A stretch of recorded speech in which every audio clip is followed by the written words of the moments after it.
I'm just burnt out of this podcast. I'm just feeling so burnt out. I think I'm just done with the podcast, actually. Yeah, I think this is my last one. You? What? I'm burnt out. You're burnt out too? Yeah. Yeah, so it's not just me. I'm kind of sick of all the editing problems. Yeah, I mean, I edit for so long every night, and it's just a pain in the ass. I don't want to edit that long. I'm just creatively, mentally, I'm just burnt out. I think we should call it quits. Thoughts? Did you see that Wind and Truth cover?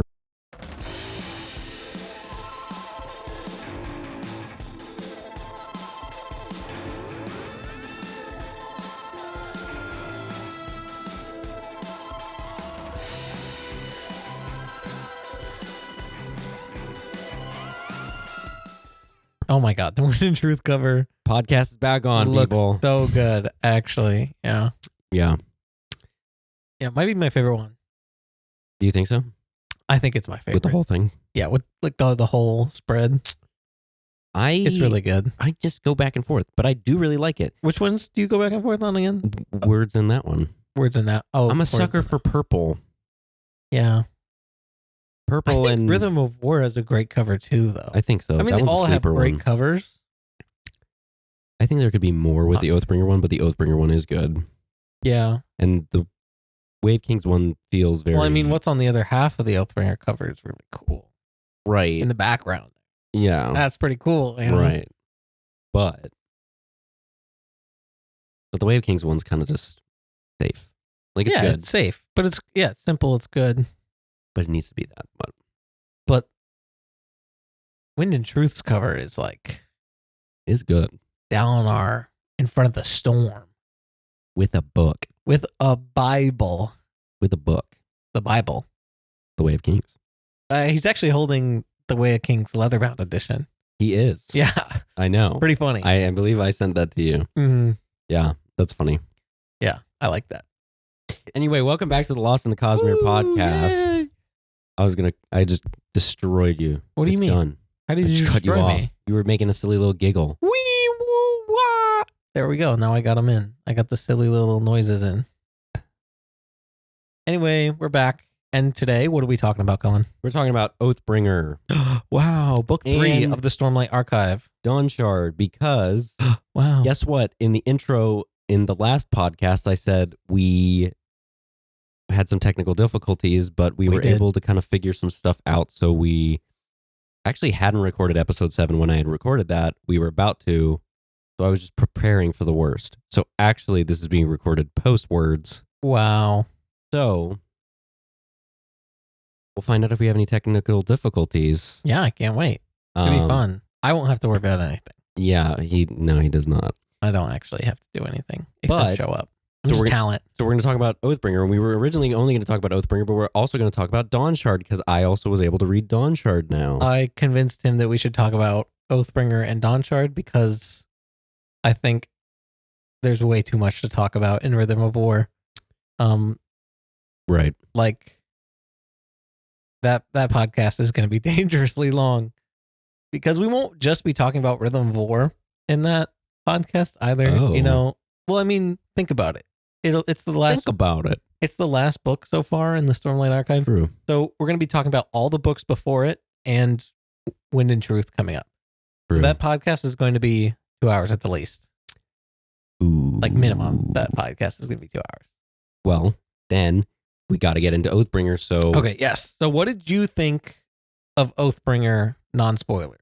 Oh, by the way, Oathbringer is my favorite book of all time. It is. It's very high. I love that book. High praise. I think it's good. Mm-hmm. I mean, I like Stormlight a lot. I think it's really good. Stormlight's great.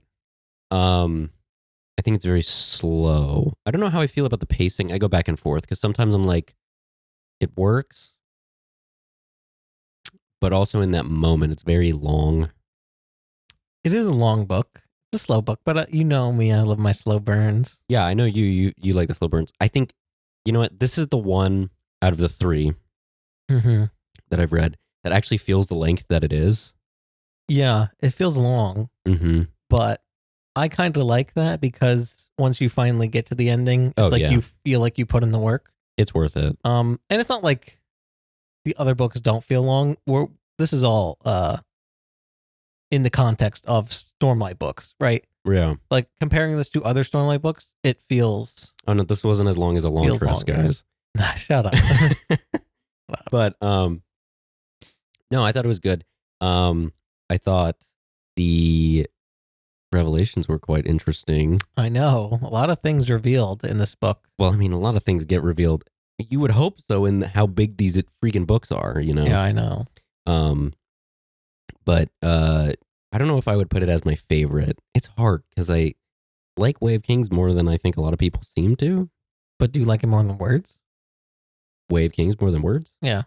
No, I think I like words the most. Exactly, yeah. I mean, that's what most people say is words is the best. I don't want to be a basic bitch. Right, but you can't like lie to yourself. Maybe you'll like rhythm the most. I don't know. But rhythm does have some moments that are just as slow as Oathbringer. So, yeah.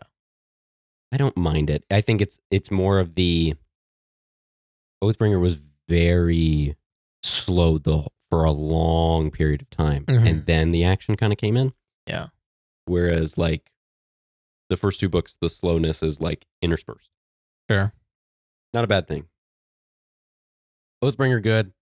I don't want to rank them. That's dumb. Okay, you don't have to rank them. So it's good. You don't have to rank them. Yeah. Solid. Dawnshard was a fun little romp, but I feel like it left more questions unanswered than answered. Oathbringer is kind of the first book in the Stormlight Archive where we actually do get a lot of answers. Like you get some answers at the end of Way of Kings, at the end of words. Like you find out what shard blades are really. Yeah. Right. So that's like a big one. Right. But Oathbringer, you get like a lot of those bigger questions answered. Yeah, I guess that's honestly. true. Yeah. You know, about the Voidbringers, right, and what the Voidbringers, everything, really, who they truly were, right, their true origins and stuff. So yeah, like you get some bigger questions answered, some bigger questions regarding the world itself. So then, yeah, I guess I think the ending is probably my favorite ending out of the 3. Oh, I think it has my favorite Sanderlanche. It's a really good Sanderlanche. It just comes together so beautifully. I didn't think I would really. I mean, I had to set time aside, but I didn't think I would enjoy a 45-page chapter. But it's so good. It's so good. It's so good. You do have to set time aside to read that chapter too. 100%. That chapter is so long. But he at least puts it like he puts like the breaks in it, so you probably could take like a break in between. But why would you? But do why that? would you? Why would you do that? So, but yes, Oathbringer really good. I think Dawnshard's really fun, but definitely left a lot of. Dawnshard, I don't think is as fun as Edge Dancer. No, Edge Dancer is. Honestly, Edge Dancer is like its own complete little thing, side story. Yeah, like you could just read Edge Dancer if you really wanted. I almost try and convince somebody. Yeah, like Edge Dancer feels. Sorry, it almost feels like Cosmere for like smaller kids, like young adults. You think so? You know, with Edge Dancer. With Edge Dancer, it kind of gave me the vibes as like some of the kids I read or some of the books I read as a little kid, like 39 Clues and like Eighth Day. Because Lift is, just this small child, like, facing this like big otherworldly threat. Yeah, I guess that's true. And she brings a lot of innocence to that book. Right, but Dawnshard, it's like, yeah, maybe I just walked into it thinking that it was going to be kind of like Edge Dancer. Yeah, which it's not. Which it's not, and it's not. It by no means is it bad, but I think in my head, I had this thought like towards the end of reading it that I was kind of like, I feel like he could have made it the ongoing interlude for one of the books. Yeah, maybe, but like that's a lot of interludes. It is to intersperse. Yeah, I just feel like that because he already has a lot of Risen interludes aside. Like Risen already has multiple interludes. Yes, in the other books. It's not only Risen though. Right, but yeah, I don't know. I get what you're saying though. But it's not bad. Like I'm not I don't want to That's a crap on book, it. though, that leaves more questions than answers by the end. I'm sure once those questions are answered, Huh. I know they're not going to be like anytime soon, but I'm sure once those questions are answered, I'd probably be like, oh, okay, this is really good. Mm-hmm. Nice, good. I think that book is mostly set up. Which is why I don't want to like crap on it. Yeah, like it feels like a lot of setup. Like Risen as a character, amazing character. I think really good character. What are you? It turned blue. Oh, Cullen's to the podcast listeners. Everything. The light next to Luke turned blue for some reason, so I just changed it back to red. All right. Well, anyway, yes, I thought Risen was cool. Risen's a good character. So yeah. So what do we want to start with? Well, you don't want to talk about the Lopen. He's great. Oh, well, I guess we're doing spoiler free wise. We have to talk about Oathbringer first, though. Yeah. Right. Well, I think we can talk about Lopen and Risen when we get to Dawnshard. So Oathbringer wise, what do you want to? What do you want to start with? I mean, we could start with the beginning of the book, which is post Thaddeus's murder. Or are you talking about the prologue? We could talk about the prologue. You want to talk about the prologue? Is it Ash and I? Yeah. Yeah. That one's screwed up. I feel like each one of them. No, that's not true. Each one of them is screwed up in their own way. The second one's not. I don't remember that one being as screwed up. I felt like that one was like it's because that one's Yasna discovering her radiant powers. Yeah. You know, so it's not as messed up. But because she's kind of separated from the events in that as well. Whereas the first one is the end, Zeth actually killing Gavilar. Yeah. Second one is Yasna separated from that, finding out her own thing. But this one's screwed up. Yeah. And he really does know how to have like some really good cold lines like, oh yeah, we're bringing your gods back. And it's like, and Eshonai's like, what? Please no. Don't do that. Don't do that, please. Yeah. And then it's like, we got to kill this guy. We got to kill him. He has to die. But I still feel like, do we know if the Parshendi sent Zeth? Yes. Oh, so they did. They did. Yeah, they sent him. But sent him right then and there? Yeah, they sent him to kill Gavilar because he was threatening to bring their I didn't know back. if it was like convenient. It just so they had him on standby. They had him on like emergency. I don't know how contact. I can't remember how they got a hold of him, but they had his rock. They had his rock, his oath stone. They had his little rock. Yeah, I mean, Zeth kind of was being passed around for a while there. Don't say it like that. But it's true. It's a bad way to put it, but it's so true. Fucked up way you put it. Anyway, but yes, yeah, it's pretty screwed up, and it's sad because she's gone. Yeah, it is sad because she was definitely a character with so much potential as well. And yeah, she kind of got yeeted off the cliff by Adolin during the weeping / ice storm / Everstorm collision. Right. So remember how they talk about like a little sprinkle is bad when you're down in the chasms. Oh no, she how about fell, and then she got like washed away. You done. Yeah. But they do find her body. Yeah, her body. They find Venli finds her body. What's left of it? In Oathbringer. I mean, she's mega dead though. And Venli's like, no, you know. Yeah. But my sister, no. But yeah, I thought the prologue was really good. I think I like a nice classic fucked up prologue. That's welcome back to How Fucked Up is Fucked Up. That's fucked up. It's just fucked up. Yeah. But whose POV we want to talk about first? There's a lot of POVs in this. Somebody actually gets a POV for a little bit before. Who do you want to start with? Who do I want to start with? I mean, you were kind of alluding to the fallout from the death of Thaddeus at the beginning. Yes. You wanted to talk about that. Because that's one of the crazy cliffhangers from. It is a pretty crazy cliffhanger. Words of Radiance is Adolin stabbing Thaddeus in the eye, so up into the brain area. I think Brandon just knows how to like take kind of like consistent things and like make them different. Mm-hmm. And what I like about it is like, so we know that he killed Thaddeus. Yeah. So we know that he killed Thaddeus.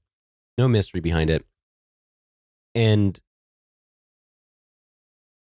the beginning of Oathbringer is like centered around Shallan trying to find this, why people keep on getting murdered around the tower. Yeah. And you almost go like, is Adolin just going and like killing people? Like, what happened? For like, a second, yeah, you're like, is Adian is Adolin like really just giving in to his fucking rage yeah, here? like what and is happening? Killing anybody he disagrees with? And it's like, so I really like the way that he kind of did that, but yet still keeps the mystery to all the other characters. How, like, the fact that he murdered Thaddeus. Yeah. Even though it, and the way Shallan kind of conducts her study is pretty funny because, like, she's talking about all these clues to Adolin, and he's like, "Oh, I don't know about that. Like, I don't think it was that. Yeah. Like, I think it was just coincidence." And she's like, "No, it definitely connects. It's this definitely man's a murder. Serial killer." And he's like, Anyway, I think they were unrelated. I promise." But yeah, I thought that was kind of crazy. I honestly figured that Thaddeus was going to be more of a problem. I didn't think he was going to be. I mean, Aelin took care of that problem. He really did. He was sick of him. But Amaram becomes more of a problem in this book. And we can talk about that later, but unless you want to talk about, I mean, Thaddeus isn't really gone. Yes, because Amaram becomes the new Thaddeus. And fuck that guy, dude. Honestly, how are you going to die and then let the worst guy take his place? Budget Dalinar marry your wife, your widowed wife. That's kind of... Yeah, that's weird. Good old Game of Thrones, but with... Yeah. Amaram's a scumbag. He's the worst. I mean, Ele isn't great of a person either, you know? Is that how you pronounce it? Ele, yeah. Ele? How's it spelled? I actually don't know. Ialai? Ele, yeah. Like, I think it's a... I mean... Taco Cat. Alethi names are... It's Taco Cat. Yeah. You can say it backwards. But I always preferred it as like or something. Yeah, it's Ele. Ele? I mean, she's a very... No, that makes more sense. Alethi symmetrical name. Ele, yeah, that makes more sense. But yeah, she's kind of a bitch too. Yeah. But apparently... Okay, so I guess we're going to just talk about Shallan because, like... If you want to talk about Shallan... I guess we're talking about Shallan. Shallan stuff in this book is amazing. So Mraize doesn't like Ele. It kind of hints... Oh, he doesn't like Ele. That she's kind of a problem to the Ghost Bloods, actually. Yeah. Interesting stuff. Which we don't really get any revelations about that, but it was just kind of an interesting... Because he's, like, pretending to be a Thaddeus soldier and stuff like that. But it's just... What does Ele know? What does she know? Does she know? Does she know anything? Does she? Or does she just stand in the way of his goals? So then what are his goals? Exactly. Like the biggest question about Mraize. He's such a silly guy. It gets answered like at the beginning of the fourth book. Oh, does it? Like there's like a scene. Maybe this might be a spoiler. I'm not going to tell you what he says, but like he just like kind of tells Shallan, he's like, "Yeah, this is what I want." Oh. Yeah. Okay, well then I'm excited then. Yeah. Okay. Yeah, because I like the Ghost Blood stuff. I've said this in a podcast before. I really like silly little underground cult secret societies. Yeah. And I mean, like, this is good. But anyway, back to Shallan, because really that kind of just comes and goes. Like, it's kind of a little one and done. But yeah. Her multiple personality thing. Oh, it really kicks off in this book. No, because she makes another one. Yeah, she does. She does. So she can learn how to sword fight. She needs it. With Adolin. Yeah. It's the only thing that keeps her sane. I'm very interested to kind of see how that's going to be, I guess, resolved. Because it's resolved. Because I don't think it's necessarily like I'm not sitting there and being like, she's crazy. But she can't just keep pretending to be 3 different people all at once. What if she wants to make even more personas?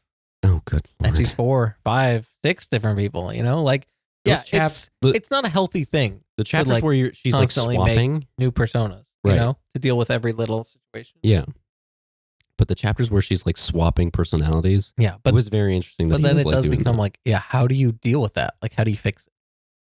You know? Right, because really it is Shallan. Or is it? But it's another one of those themes that Brandon does such a good job exploring. It's like, they're very unique. Yeah, like, I mean, magic aside, these Stormlight books really are like about some of these main characters dealing with their mental illnesses, you know, and how much of a struggle that is.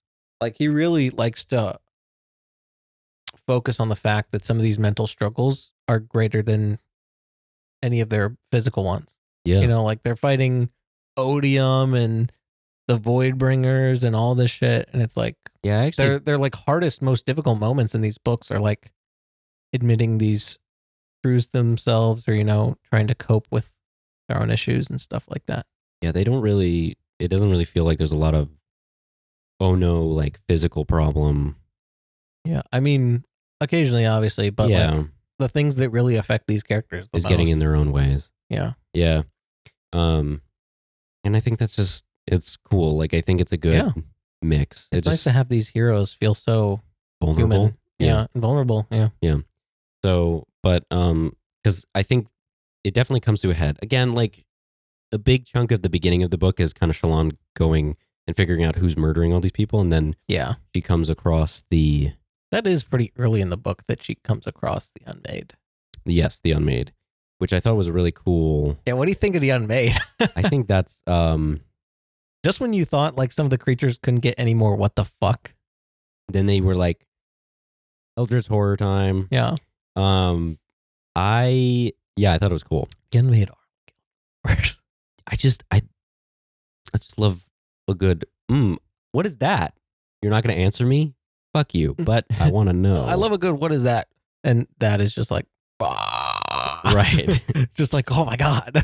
Yeah, that whole fight was insane because it was like copying them too, right? Yeah, it was like, it was kind of copying them. I mean, kind of like something from some other books. I don't know. The Unmade was scary. I mean, the Bridgemen were getting fucked up. Yeah, they were. Adolin was getting fucked up. Yeah. If Shallan wasn't there, they would all be dead. Right. And even Shallan, you know, had to like kind of trick it. He had to like mind game it. Yeah, mind game it. Yeah. Make it think it should be more scared of her than it actually should. Yeah. So Unmade are scary. Can't wait to find more. Yeah. Yeah. Can't wait. I can't wait. But she has to infiltrate the other big chunk because it's funny. It like the beginning is very built around, I guess, like solving the murder for Shallan. Dalinar's more just kind of like uniting politically. Yeah, Dalinar's trying to create the coalition of monarchs. Coalition, yeah, right. The unite all the kingdoms, if you will. Calm. The calm. Calm. Yeah. So he's trying to unite the coalition of monarchs. He's uniting them because he promised that he will unite. He would unite and not divide.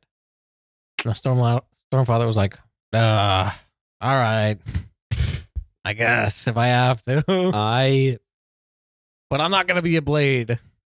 I really like the Stormfather. Yeah, a lot. Oh, there's a wedding at the beginning. There is a wedding at the beginning. Oh my God. Yeah. Dalinar marries his sister. Yes, he marries his sister. Dalinar marries Adolin's aunt. Yes, he does. Yes, he does. I thought it was very sweet. I thought it was funny that the Stormfather was like, I will officiate it. Yes, I like this. This is filled, there's many oaths in this. And then everybody's just like, shit. Yeah, like it's like the first time that a lot of people actually see the Stormfather. And believe him. And everyone's like, holy fuck.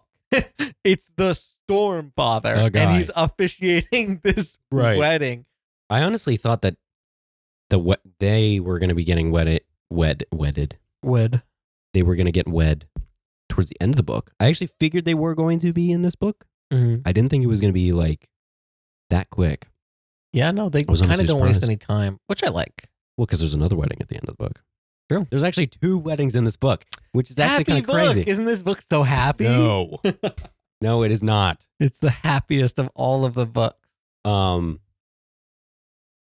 No, because JK, that's actually Rhythm of War. honestly, like, have you teared up at any scenes in any of these books yet? no, not Because if you yet. haven't yet, then my money's on Rhythm of War. Oh, fuck. Ooh, that book, Oh, bro. no. Some of those Kaladin scenes, let me tell you. Buddy. No, dude. Come on. Because, man, Bridge 4 went through it a little bit in this one. Oh, my God. Oh, we got to talk about the Teft stuff in this book. Well, I guess I wouldn't say Bridge 4 because most of them are doing pretty fine in terms of the training and stuff like that. But Teft is going through his little withdrawal. That poor man. What is it? It's like a burning. It's moss. It's marijuana. It's drugs. Like, it's just drugs. I mean, it's like worse marijuana, right? Because this is just a bad drug in their world, right? Like, there's no health benefits to fire moss other than like pain relief.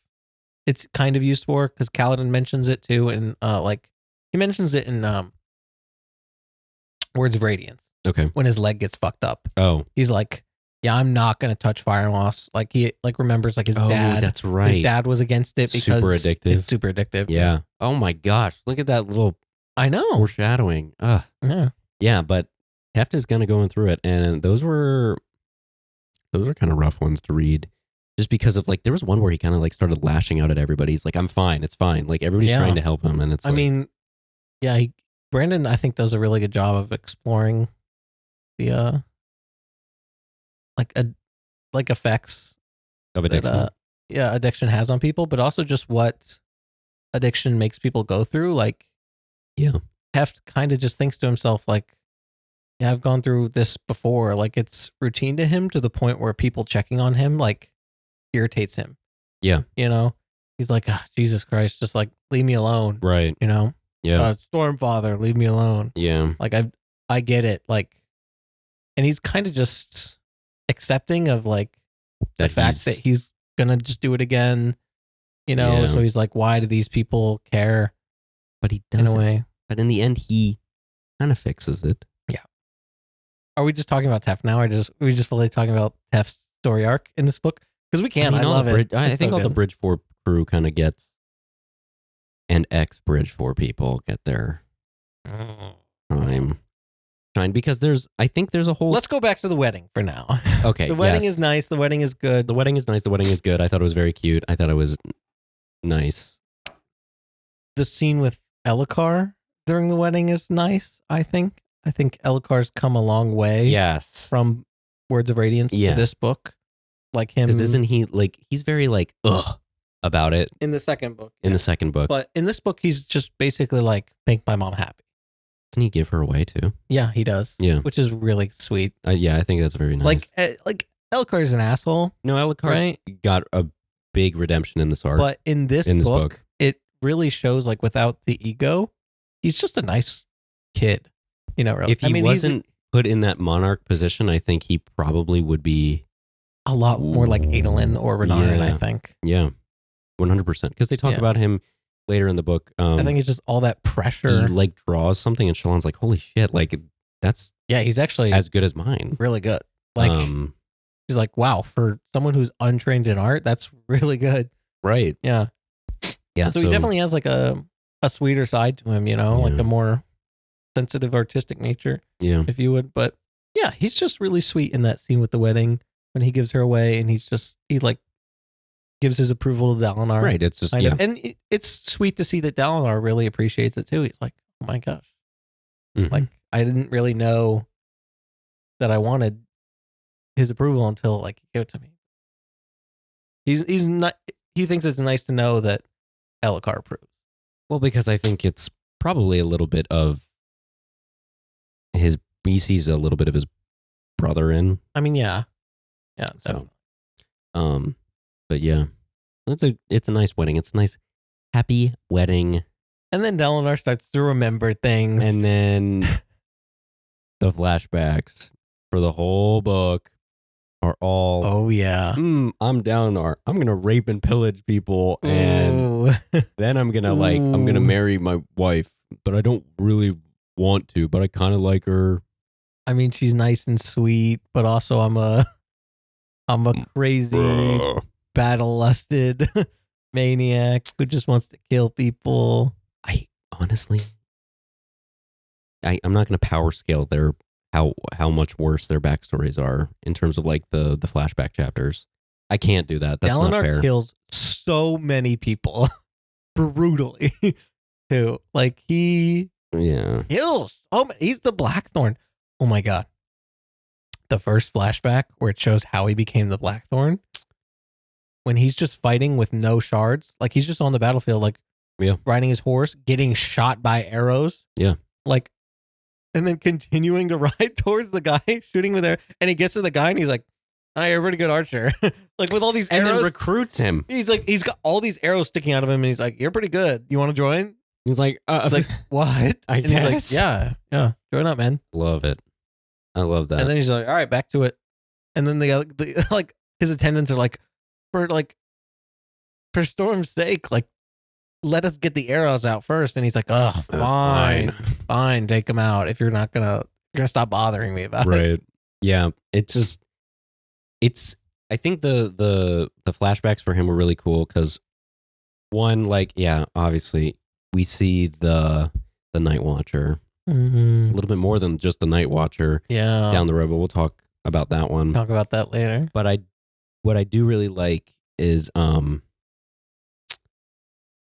really like him showing off the relationship between Dalinar, Gavilar, and Thaddeus. Oh yeah, like in those flashbacks. Yeah, I think it is nice because it really shows you why Dalinar ever trusted Thaddeus to begin with. Mm-hmm. You know, like they were pretty close. Yeah, because it's such a big thing in Way of Kings, and you just kind of sit there and be like, how could he be so blind? Like Thaddeus is such a clear asshole. Right. Why did he ever trust this guy in the first place? And it's like, no, they were actually very like-minded people. Yeah. And that was kind of the problem. Yeah. Eventually. But Dalinar changed a lot. Thaddeus never did. Right. That's Thaddeus kind of stay the same. But yeah, a lot of it is really just Dalinar's kind of Dalinar just like gaining reputation as the Blackthorn. Yeah. Until forgot his wife's name. Just like he did. E something. Oh my god. We don't have our phones on this. E something. Oh my god. Something with an E, Cullen. The book's right there. Just be careful. Don't. How am I supposed to get the book if I can't move the mic? The mic is on top of the stack of books, and it's the bottom. It's blame the us last. In the comments. Just do it. Sorry, guys. We're not real fans. There's just a lot of stuff that happens. Fuck. Okay, we have to talk about something else. Some of the other flashbacks, like when he wins his blade, and he brutally murders that father. Yes. In front of his child. That saves the child. But that's not how the chapter ends at first. No, it kind of seems like he murdered the child. He like beats the father half to death. Yes. The father escapes. He finds the father being guarded by the kid with the sword. And then the next scene we see, he has the sword. And he's like sitting overlooking a cliff. And it's like, oh my God. He just killed that kid so he could get the sword. And at first, I really thought he did too. I mean, yeah. I really thought he just killed that kid. It was definitely a thought. To get that sword. Yeah. I was like, oh, fuck. Yeah, that guy's kind of... He did that. Ooh. That scene is so insane because it's like him getting to the place where the guy is that has the shard blade. Mm-hmm. It's like... He falls through like 10 floors. It's like... Doesn't he? No, but don't they talk about like... Maybe I'm just imagining. Maybe I imagined it the wrong way. But I imagine it as like a bunch of bridges, like from Temple of Doom at the end, like those like wood bridges. And he's like falling through a lot of them. Yeah, I could be wrong. I'm probably a lot of them. He's just falling through like the roofs of homes and stuff as well. Oh, okay, like he's just falling through buildings because like the way it's set up is like think of this like big bowl in the ground, right? And a lot of the houses are just like along the side. Oh, in the Yeah, rock face. because it's like in this big ravine, Mhm. and they're just all along the side going up and down it. Yeah. So if you fall through like one building, like, and in that heavy ass shard plate too, he's just falling through some of these floors.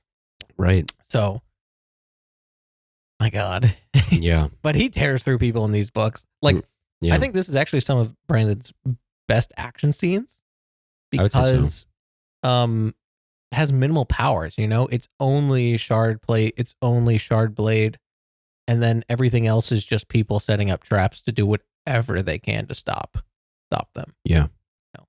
Like, not that the radiant powers aren't cool, but it also is kind of cool to see somebody with plate and blade just tearing through normal people. I feel like this is the most that somebody has teared through more like normal people. He's just... So yeah, it gets a little nutty. We're talking about my favorite flashback scene though, which is when they're at the feast in the middle of the high storm. I love when he's at the feast in the middle of the high storm, and somebody tries to kill him. Right. So somebody tries to assassinate him. Mm-hmm. Now, doesn't he like walk out into the high storm too? So yeah.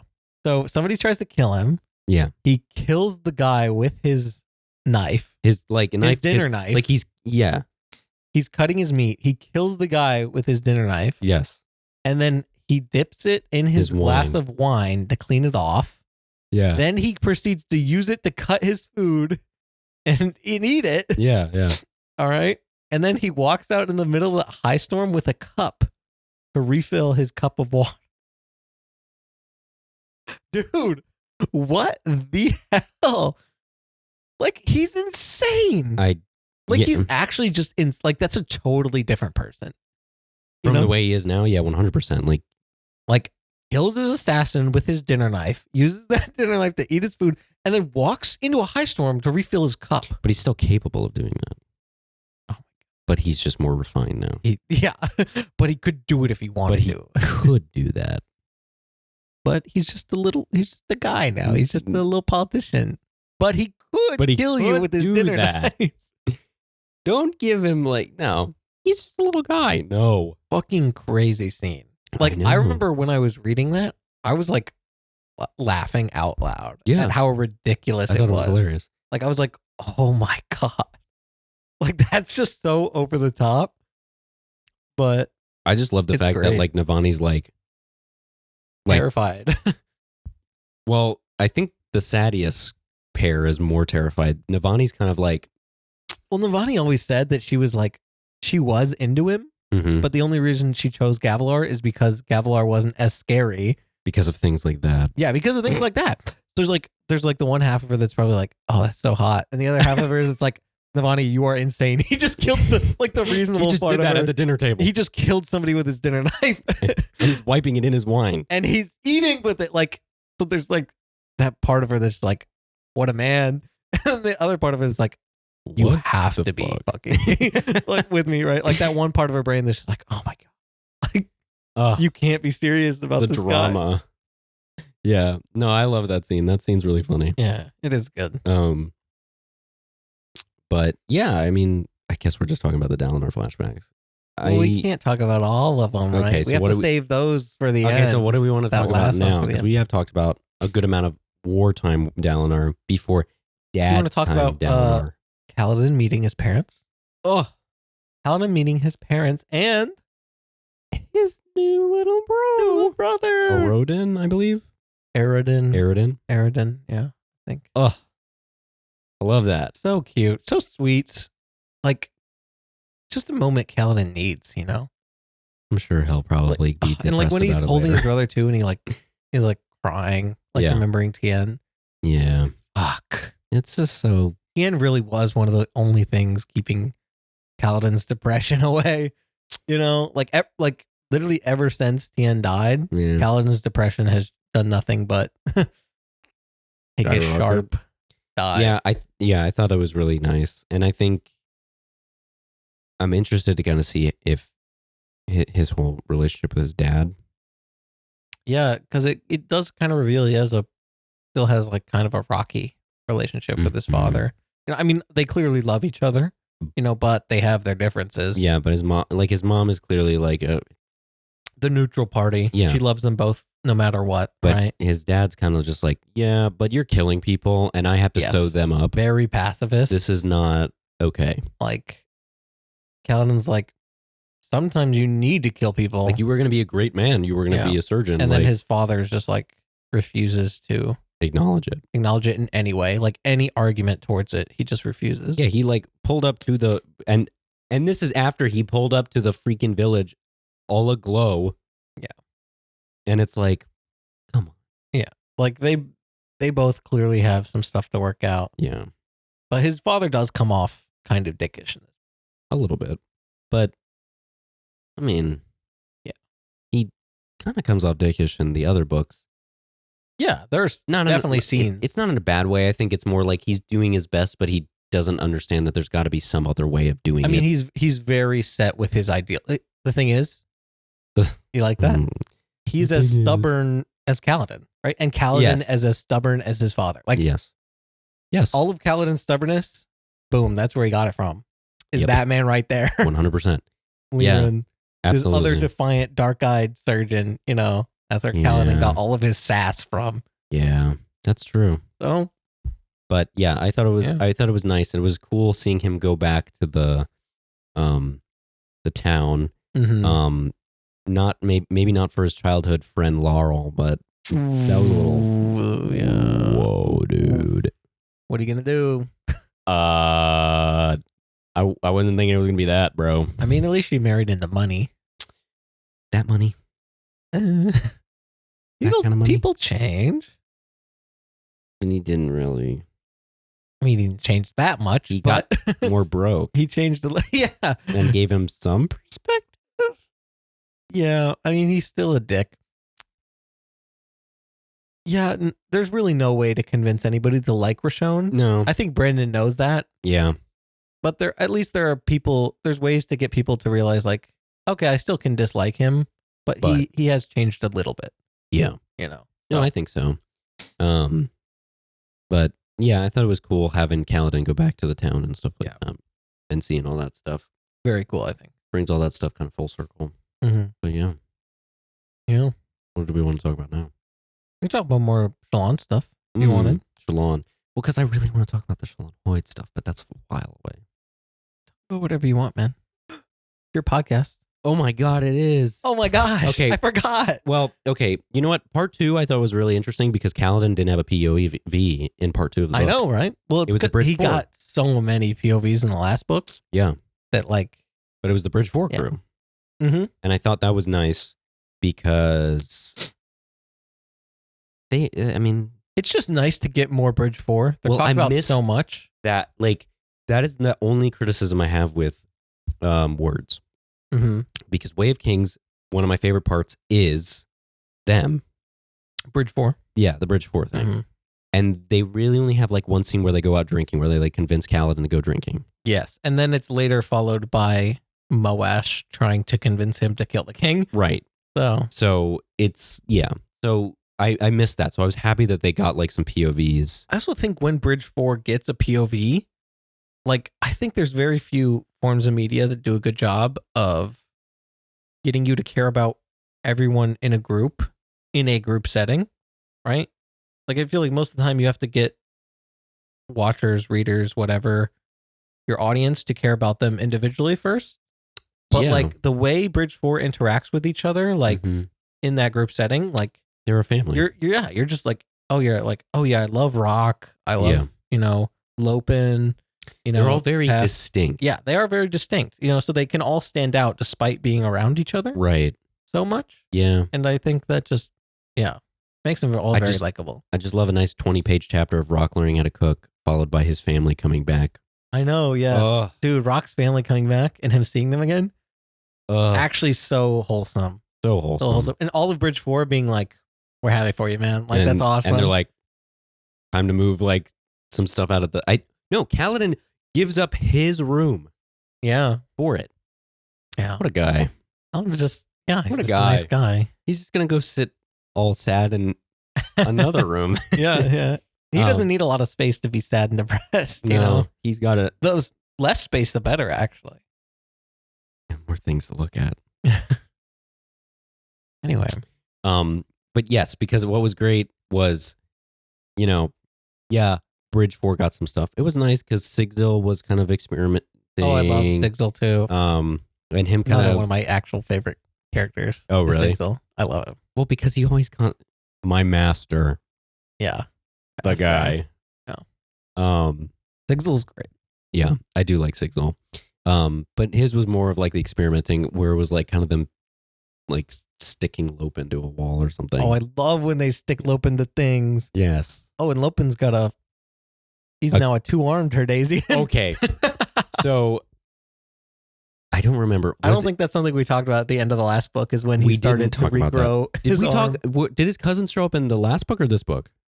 Some of his cousins showed up in the last book. Okay. But his I forgot cousins to talk get about more screen time in this book. Because I forgot to talk about in the last one how, I don't know, it's just my type of humor, but like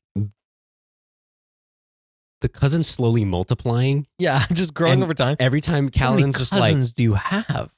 Kaladin's just like, what? And every time they're like, Bridge 4! Like, it's so stupid. Yeah, every time a new one shows up, he's like, where did you come from? And then it's like in a Herdazian accent, Bridge 4. It's stupid. Like they don't know any Alethi, they're just happy to be there. It's so dumb, dude.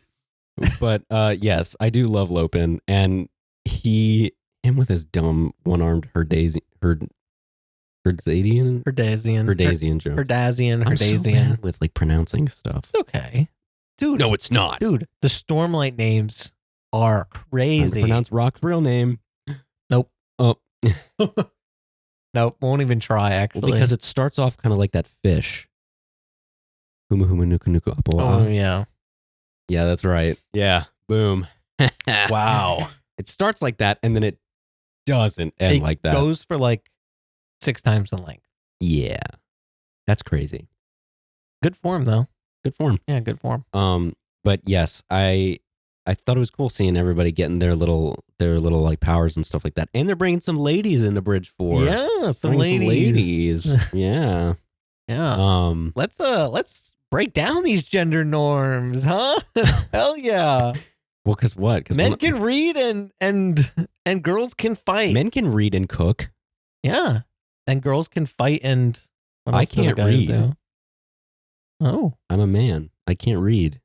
True. That's why We've been lying. That's why I listen to the audiobooks, because I'm a true Vorin man. Yeah, that's right. Women read to us. Yeah. Anyway. I actually just sit there and Kaylee reads the book to me like a bedtime story until I fall asleep. But some other Bridge 4 members, I don't even know why this person's considered in the Bridge 4 POVs, but that fucking bitch, Moash, gets some POVs, which I really liked. Isn't it funny how you don't even hate him that much at the beginning of this book? No, and he just keeps going. At the beginning of this book, you really kind of sympathize with him a little bit. Because you're like, man, like, he made the wrong choice at the end of book 2, but Kaladin was close to making the wrong choice at the end of book 2. So you're like, maybe he could like change. And like he kind of does. Like because Brandon lulls you into that false sense because Kaladin, but also because he doesn't do the deed. And Moash isn't a horrible person either at his core. Because like beginning of his book, like he has that fight with the singers. Mm-hmm. And then like later he befriends some Parshendi and stuff and is like, he befriends Parshendi that Kaladin was friends with. Exactly, yeah. So it kind of shows like their similarities in that way, like Kaladin befriends them, then Moash befriends them. Yeah. So it's like, yeah, Moash isn't a horrible dude. He's just very misguided by his emotions. And yeah, like until later. If he made a few different choices, he probably would be better. Just like Kaladin, if he wanted, really. If only. Yeah. But he's too busy being a bitch. But by the end of this book, you hate Moash. He's too busy being the worst. There's a wob. Oh no. Somebody's like, without saying like anything negative at all, right? Can you give me like some descriptors of Moash? Like as a character? like without being negative in the slightest. Oh, like his right? character, like type and stuff. Yeah, Okay. something like that, right? And Brandon's like on stage, and everyone's like laughing, and he's like, "Ooh, It's like for a minute, he's like, and there you go. And he just says nothing about it. He's like, "Oh, Oh my god!" And he's man. like, yeah, that's it. Yeah, he's the worst. He is the worst. And there are literal world-ending things that happen in this, and he's the worst. He's in the next book too, you know. I'm sure he fucking is.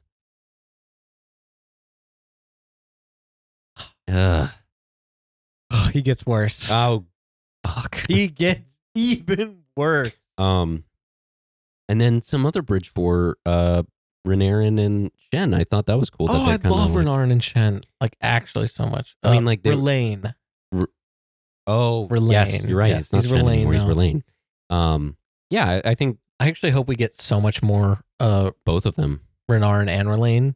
Because, first of all, I think these books need more listener/singer characters, POVs. God, 100%. Because, first of all, they're so cool. Yeah. Like, they're so cool. Yes. Like, even just Relaine, who's like a normal, you know, not fused, not regal. Like, just the different forms, you know, like their culture and stuff. That's just one of the fucking coolest parts about Roshar. I think so. You know, and like their marble skin and cool as hell. Yeah.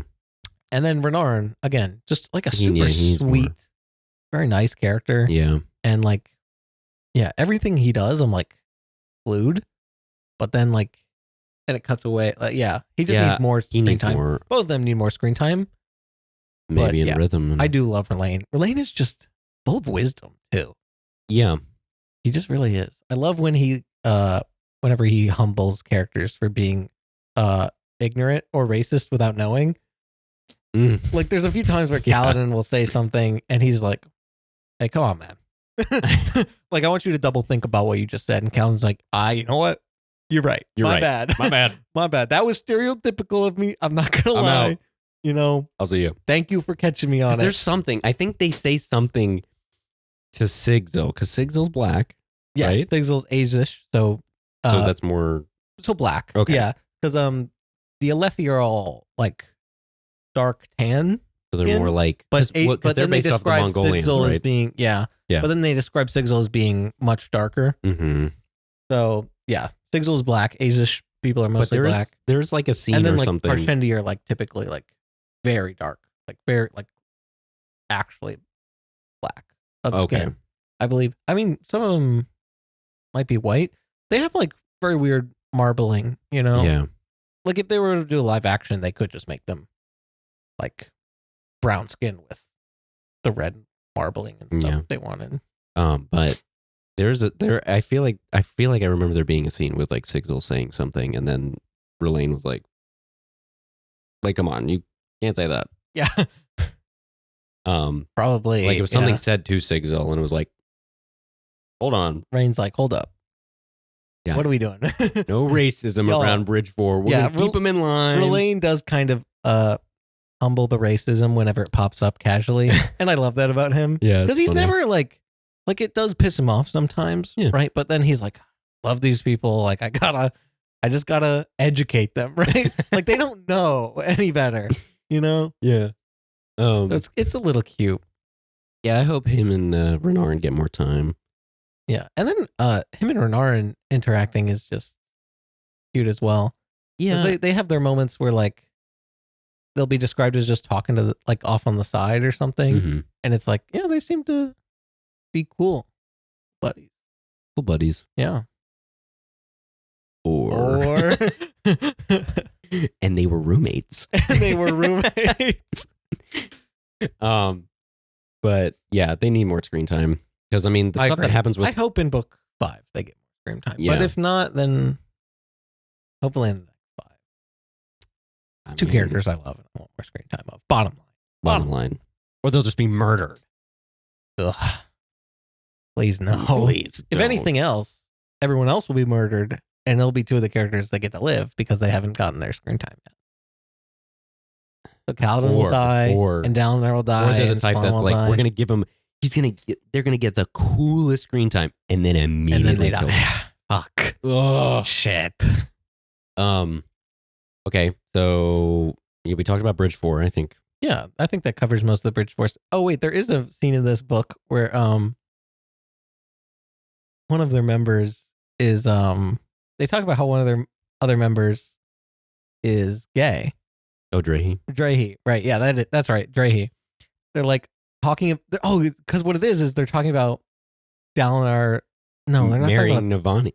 They're not. Are they talking about Dalinar learning to read, or does he learn to read at the end of this book? They're talking about somebody learning to read. Renarin. Renarin's learning how to read, isn't he? So I think it might be the scene before Renarin goes to like kind of sits down and talks with Relaine. Yeah, and they're like talking about he's Renarin. Kind of like they're like he's kind of weird because he knows he's a dude and he knows how to read. And then somebody just goes like, "Drahe, you're literally courting a man." Well, no, so so that's what it is. So like they're talking about how it's odd for Renarin to learn how to read, right? And they're just like throwing things back and forth. And like that's like it just feels feminine, you know? And Kaladin's like Drahe says like it feels feminine, and Kaladin's like, Drahe, you're literally courting a man. and Lopin is like, what's wrong with that? He's like Drahe wants to be less around women than the rest of us. That makes him extra manly. And Kaladin's like, he just doesn't know what to say. He's like, I can't even with these people. He's like, I don't know what to say. Like at first, Kaladin's like, no, I didn't mean there was anything wrong with it. Like, no, it's one of those moments where it's just like, I'm done. Yeah, that's one of those scenes that I genuinely that's one of those scenes I genuinely laughed out loud, because that's just such a casual thing to pop up. You know, I like. Yeah, it's just funny. Stormlight has its moments where it's really funny, and it's really freaking funny. Like the Bridge 4, like stuff like that. Yeah, but that's why I really love the Bridge 4 stuff. Bridge 4 is just great. That being said, they have some of the best dynamics. That being said, though, time for a good old segue. Okay, segue. You know what's another funny thing? Pattern. Pattern's fucking Cullen loves Pattern, bro. I love Pattern. He's so funny. Any of you Destiny 2 fans out there know I read Pattern's voice like Mithrax. Yes. Guardian. And Shallan having her little like bit over when Aelin doesn't ask her if it's her time of the month type thing, but it's like alluded to. Is it possibly your time of the month kind of thing? And then she's like, yes, I know. Every month I'm like told that something about, you know, I have to like reproduce or something. Mm-hmm. And Pam's like, no mating. Because I think, well, no, that's not the first time that it comes up, because I think they talk about it early. But it's a reoccurring thing, like where anytime they talk about anything. Yeah, kissing, anything's like slightly sexual in the least. Pattern's like the chaperone. No mating. Yeah, he's literally like the chaperone at like a high school dance. He's like, hey! I just love it because, like, especially hands up, especially because Pattern doesn't appear in the physical realm like Syl does, at least from our perspective, right? Right. He's just like he's like a pattern on the wall, a pattern just moving around, and if you focus, you can see him swirling. So, like, I like to imagine him as like this just little kind of like bubbly like looking thing. And it's like just, typically like when Shallan's moving around, he's like on her dress or outfit somewhere. Yeah. Because he can't hide himself from humans like the way Syl can just disappear. Right. He has to like blend in. Mm-hmm. And I really, it's just funny seeing like the little thing like vibrate on the wall. Yeah. Like saying that. Pattern is just a really silly character. He is really silly. Yeah. He's funny. But I don't know. I was just segueing to Pattern. Yeah, that's fine. I don't. I think Pattern's funny too. I like Pattern. I do like Pattern. I like Pattern too. Okay, so a big chunk of this book is they're trying to find all the oath gates. Yes, they're trying. A lot of this book is to make the Alethkar one. Well, yeah. So yeah, a lot of this book is trying to gain access to the Alethkar Oathgate, right? Well, because they're trying Elhokar's wife. They're trying to get into the city. Yeah. and activate the Oath Gate. And then once the Oath Gate is activated, they can send troops directly inside the city to kind of regain control. Because of the riots. Because it's been undergoing a lot of riots. And we don't know anything about Gavinor. True. Or Yasna shows up in this book again. Yasna shows Gotta talk about my queen. just to completely cut off what we're about to talk about. Yes, Yasna shows up and she's a badass bitch. Yeah. I love Yasna. What Yasna. else is there to say about Yasna other than she shows up and she's awesome? She shows up. Yeah. She shows up. And that's it. That. But she's more just kind of working out her own kind of stuff because she's talking to Ivory and stuff like that. But yeah, she doesn't really do a lot until the end. Yeah, that's true. But how do you pronounce Elokar's wife's name? Aesudan? That's it. Yes, Aesudan. So they're trying to figure out if Gavinor and Aesudan are safe. Yeah, and Elokar has this kind of sweet moment with Dalinar, where he proclaims Dalinar as the High King of Urithiru. Right.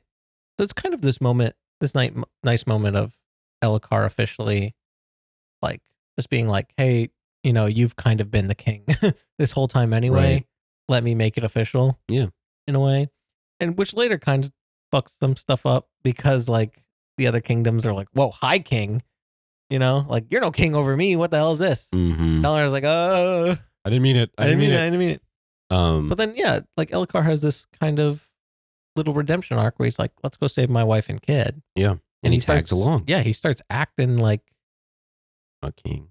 Yeah. Like, he's relying on the advice of the people around him. Responsibilities. Like he goes on that mission with Cullen and Shallan. So Shallan, Kaladin, Adolin, and Elokar go on the mission, right? Yeah. And it's like, he's like heeding their advice and genuinely like responding to their ideas and stuff. Yeah. And it's like, yeah, he understands his limits. Like, he is not being cocky here. Like, this is the kind of stuff that like a good king would do, Right. So he's made like a lot of growth in this book. Yeah.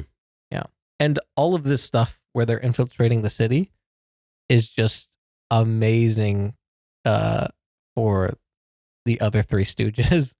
All of their interactions in this little bit of the book where they're infiltrating the city is so good. Because, like, the fact that they're hiding out at Adolin's tailor. Shallan makes Elokar, he light weaves him into like a woman. Yes. And Elokar's like, fine, do it. And she's like, what? And Kaladin's like, you're fine with this? And it's just like, he does. And then Shallan's like, he's like playing the part really well. Not only that, but why does he still walk like a king? Like, he's actually walking very kingly. Yeah. Like, this is kind of crazy to see from him. Right. And then she makes Kaladin an ugly old man. And then she makes Adolin like this silver fox. Which is just so good. So ridiculous. Because I think she just becomes Vale. Right? Yes. And she makes Kaladin this ugly old guy. And Adolin this handsome silver fox. And it's just so funny. It's so funny. It's so ridiculous. But Shallan in the Adolin's tailor. Right. In the infiltration, sees a silly little guy on the street telling some stories. She does see a silly little guy telling some stories. Stories to tell. And I figured that Kaladin was going to get the Wandersail chapter in this. Yeah. But I was happily surprised that this one was a really good one. This was a really good story from Boyd in this book. Yeah. I think so. It was just a really good story. Yeah. Yeah. This is the story, the girl who looked up, right? At the wall. Yeah, the wall. Yeah, the girl who looked up the wall. Yeah. I mean, all of his stories are just really good.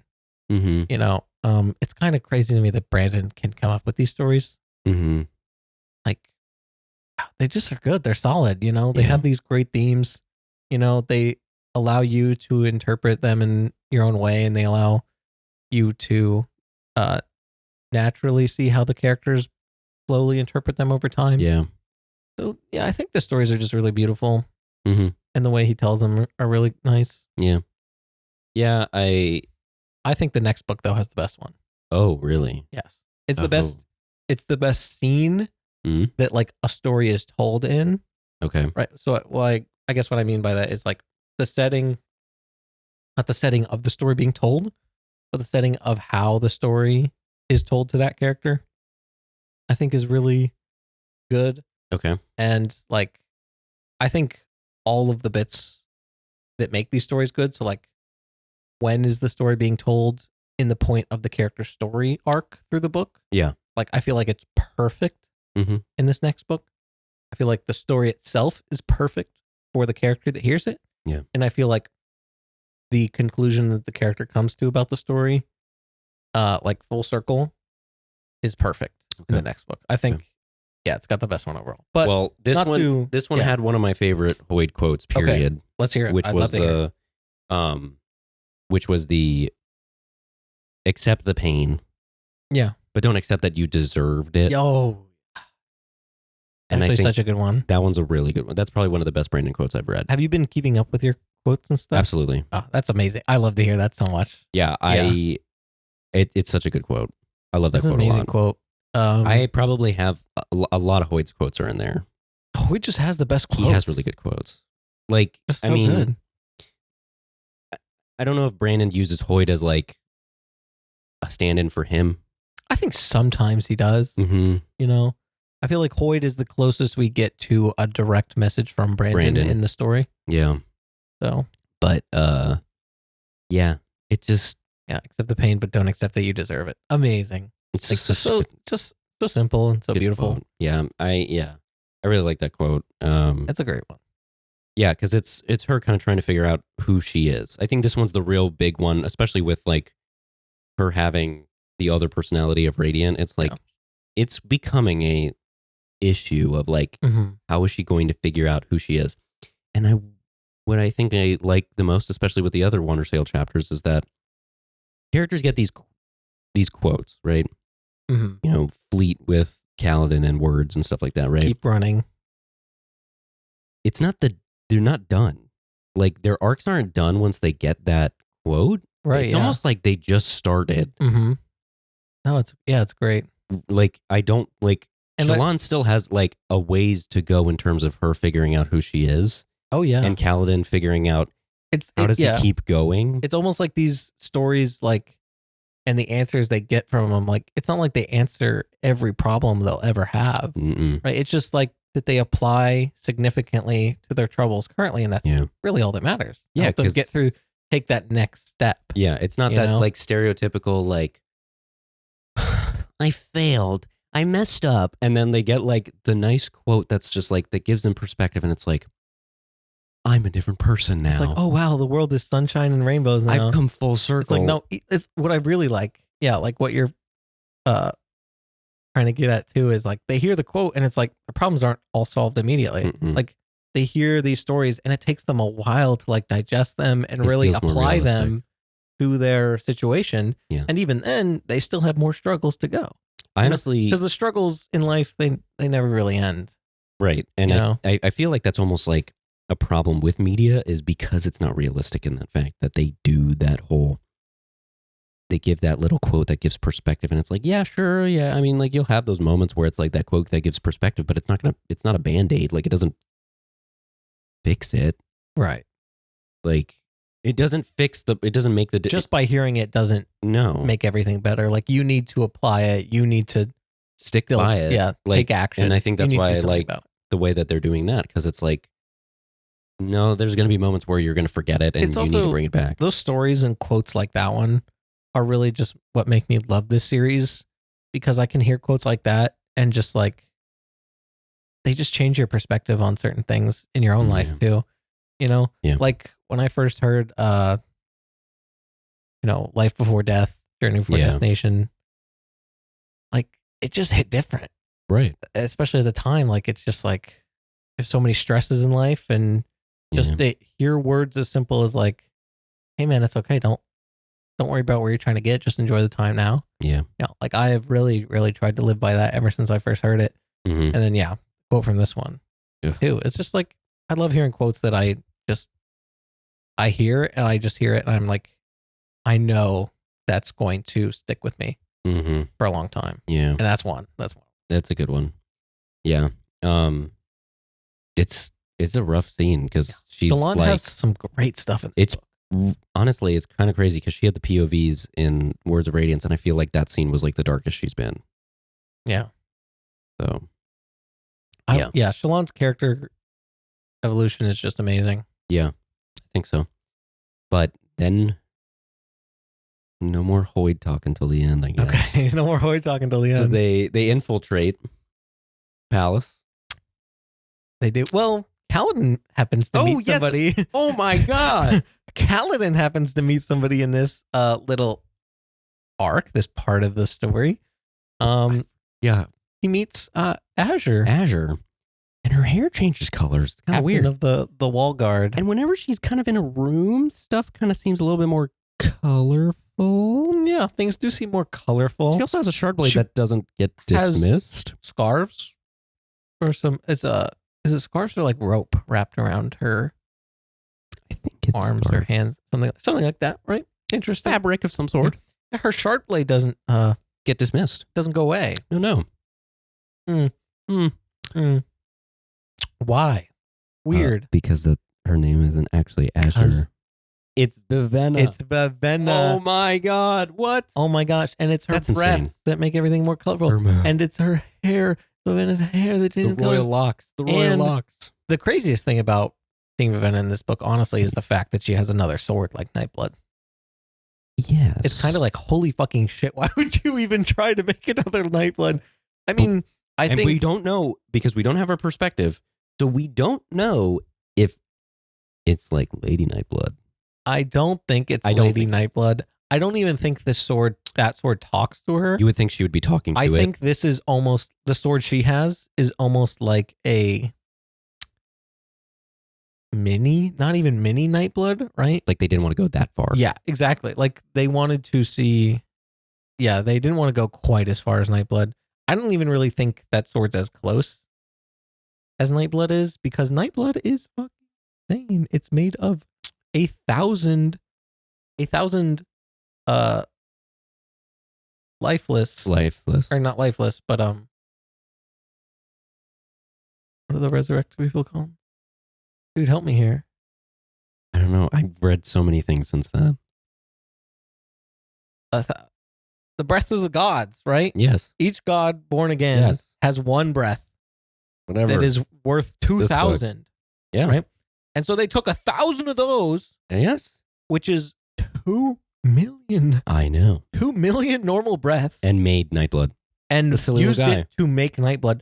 By the way, the God King only really probably has around 50K is what they speculate in the book. He's just a silly little guy. They're like, the God King probably has like 50K. Nightblood has 2 million. He's Black Hole, the sword. 2 million. I love him. Breaths, right? So that sword, the one that Vivenna has, probably doesn't have 2 million. Basically what I'm saying is, I just really want to know. It ain't shit against the king. Yeah, I don't think so. Right? There's like, it doesn't like turn people into smoke when it cuts. No. That's the thing, right? No. It doesn't even, does it burn out their eyes? I don't even think it burns out their eyes. Like, I think the way they described it is, didn't they say it like, I think it sucks the color out of them. It sucks the color out of their skin. Yeah. Right? So it's like a pseudo Nightblood. It's like a baby. Not even really close to it. Still pretty. What I really want to know, what fucking command did they use to awaken it? Oh, yeah. Because Nightblood's is destroy evil. Right. What the hell did she use for that one? Like because she had to have learned her lesson. Well, I mean, she wasn't the one who created Nightblood, but she was with Vasher by the end of the book. I mean, so she clearly learned a lot of stuff from Vasher, and he's probably told her all about it. So it's like she had to have known not to give the same command. I want to know really more. How the fuck did Vivenna and Vasher get on Roshar? Probably through Shadesmar. Oh, probably walked a long ass fucking time through Shadesmar to get to the other planet because you can do that. Yeah, you can walk a long ass time and then you'll just end up on another planet. Did you just spoil me? No, not really. Okay. I mean, that's kind of what Kelsey does in Secret History. He walks a super long ass fucking time and then ends up and then he finds these people out. They're probably not on another planet. They're probably out in like distant space or something. Because he finds that group of like I thought they were on Scadrial. Elantrians. Where on Scadrial would they be though? The whole planet. I don't know. Fact check us. Regardless, you walk long enough in Shadesmar, you'll end up on another one. You'll reach another planet. Okay. Yes. Okay. Yeah. So how is she there? That's crazy. But it's cool that she's there. It is cool. Biggest question at this point is, what were her and Vasher doing in between end of Warbreaker and now? Because at some point they clearly got separated. And got separated from Nightblood, which is at even some point, bigger problem. Vasher separated himself from Nightblood, which is a huge problem. I don't know why he would give that sword away. Like, he has to know how dangerous Nightblood is, you know? No, he didn't give it away. There's no way he mentions to himself in his, like, there's a line to himself in his head that he, like, gave it up or something like that. Well, it has to do something with Nail, because Nail had him. Yeah, Nail had Nightblood. Regardless, it's almost implied Vivenna is hunting Vasher. Okay. Because she talks, because she's like, I'm after a certain man. Like, I'm coming after him, you know? And then Kaladin's like, thought it was more Kaladin's like, Zahil is the one you're after, isn't he? She's like, yeah. Oh, did she? I don't remember. I think he said that to me. Maybe. I don't remember. Because I guess maybe at that point I thought she was hunting Zeth. But no. But it no. seems like, it's pretty implied that she's after Vasher. So interesting. So why is she pissed hunting him? Yeah, why is she mad at him? What kind of falling out did they have? Him giving up Nightblood because it's dumb as fuck. Maybe he made her eat seafood. I know she wants to kill him. Ew. What I want to know. What do you want to know? Is how many fucking breaths does Vasher have to just live comfortably on Roshar? You know, because like it's like every week one breath will get consumed. Yeah. Right? Yeah. Because he's yeah. I think it's lifeless. I think you're right. No, but the lifeless are the things they revive with breath.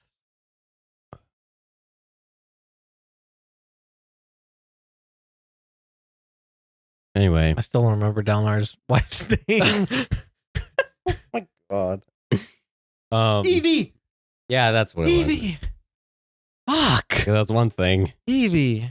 Shit, man. Yes. Thank God. We got one thing. Holy hell. Anyway, Vivenna's in this book. What did you think of that? I rambled for a long time. What did you think of it? I thought that was nuts. Okay. I'm very interested to see like where that goes. Yeah, where that goes. Why they need to be there, story wise. I don't know. You know, maybe Brandon just. I mean, there's a reason. Maybe Brandon just likes it, or he's just like, I'm being a little silly. Yeah. Right.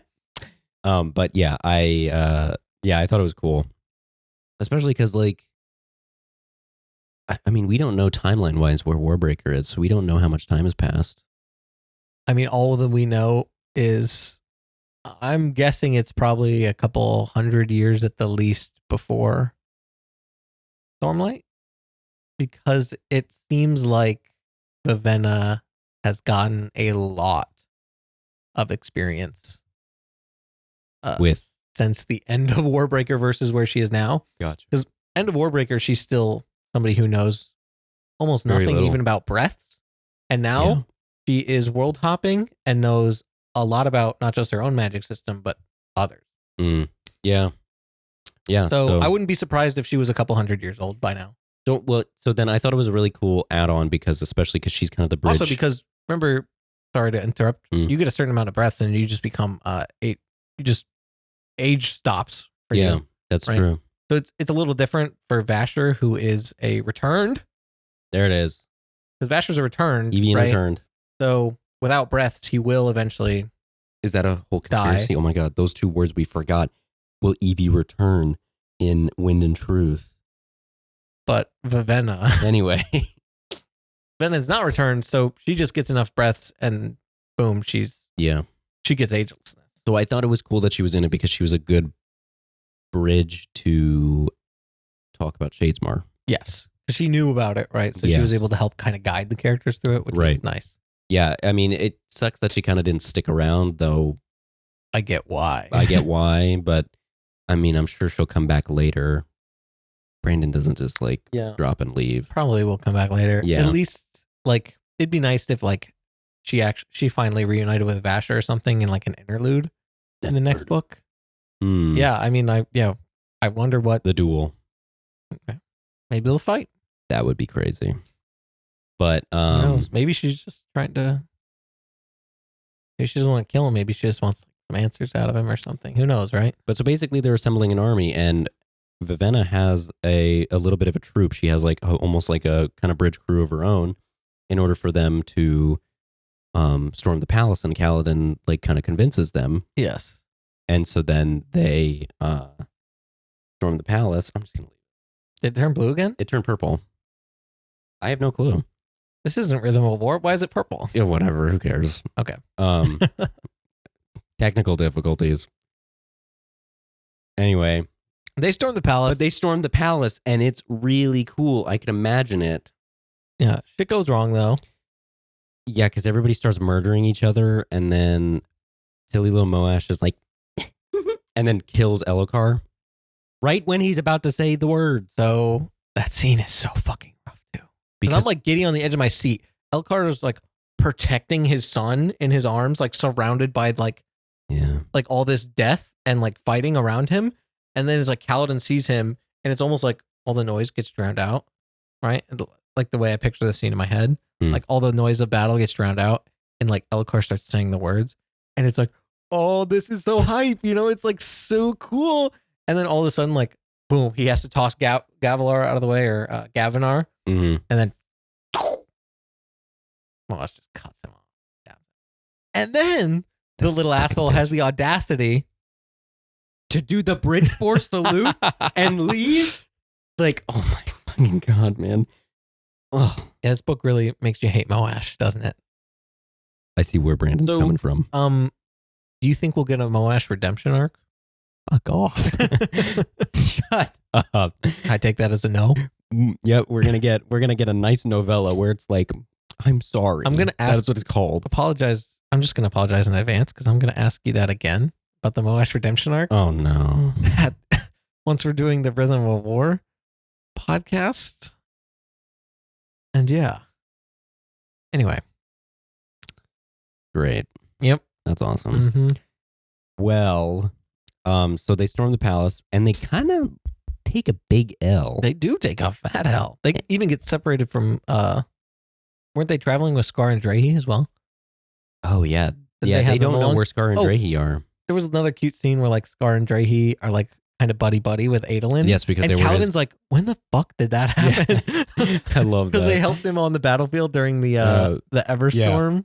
Yeah. And Adol's those guys are my boys. Yeah, we go drinking sometimes. Yeah, we go. And Kaladin's what the fuck? You go drinking with them? But yeah, they get separated. But I was worried about what's really cool is that later it's revealed that they were protecting Gavinar the entire time. Yes. And it's holy shit, I love Scar and Drahe. They're so cool for that. The fact that they fought their way out of the entire city protecting Gavinar. We talked about the Bridge 4 members all having their own things. Mm. And I feel Scar and Drahe are the giggle twins. They're they don't need to be a good cook or super smart or addicted to drugs or anything. No. They're just two bimbos. Yeah, exactly. They're just yeah, we're the cool guys. Yeah.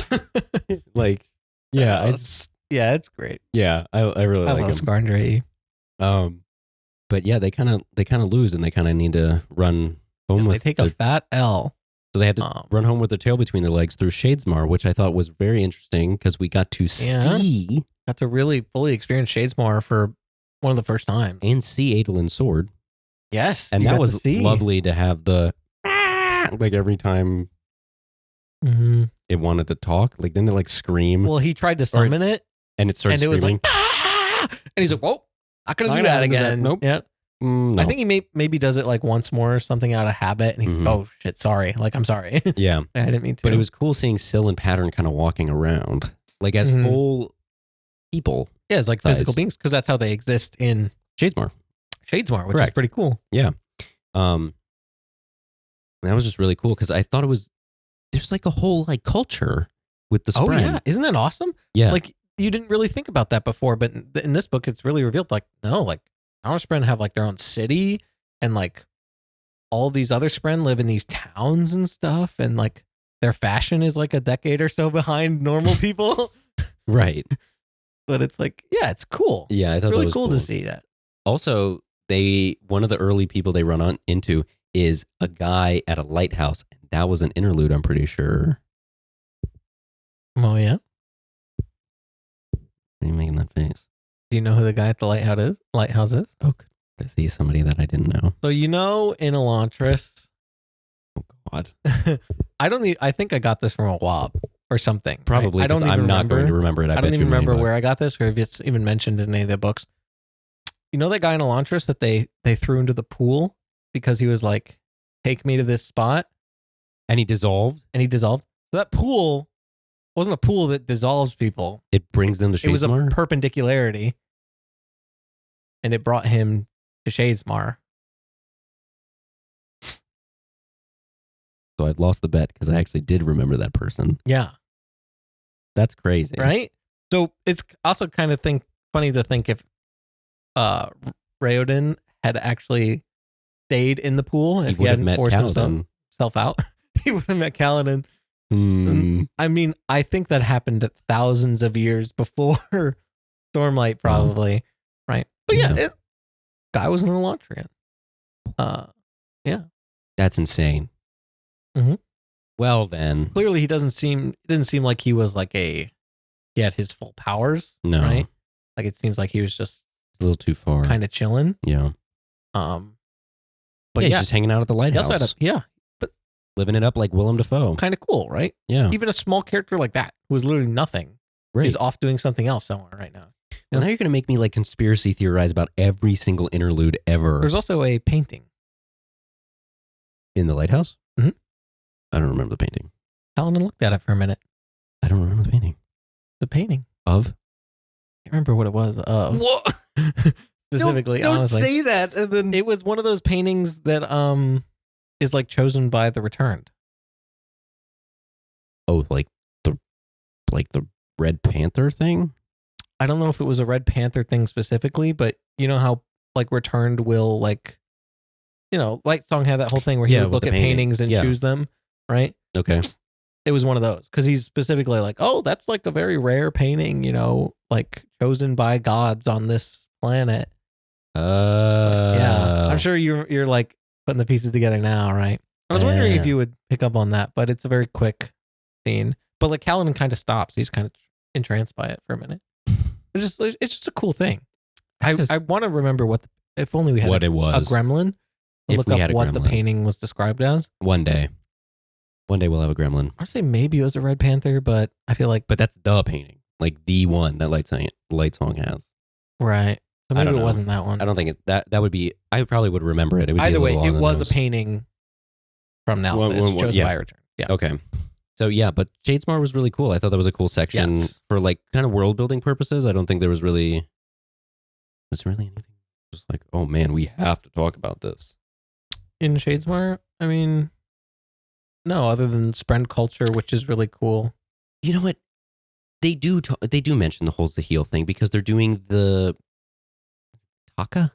Yeah, the Kata. The Kata. Yes, Kata. And Adolin and Kaladin are doing the same one as Azure, and it's like, how do you know that? And it's like, oh, the heel taught you, and it's like, yeah. Like just like that asshole. But yeah, I thought that was cool, and I thought it was a cool little. They try to get out of Shadesmar. There's an army of Fused and Regals in Shadesmar that are about to take the portal to the other side. The Thaylen City. The Thaylen City. Yeah. And they're trying to get to Thaylen City. And they are struggling. They are really struggling. And Kaladin's about to say the words for the fourth ideal. And then he's like... And he can't do it. I can't do it. That seems rough. I have Where been... he's like, I can't do it. And Syl's like, it's okay. Like... I've been haunted by what that ideal is that he cannot get past.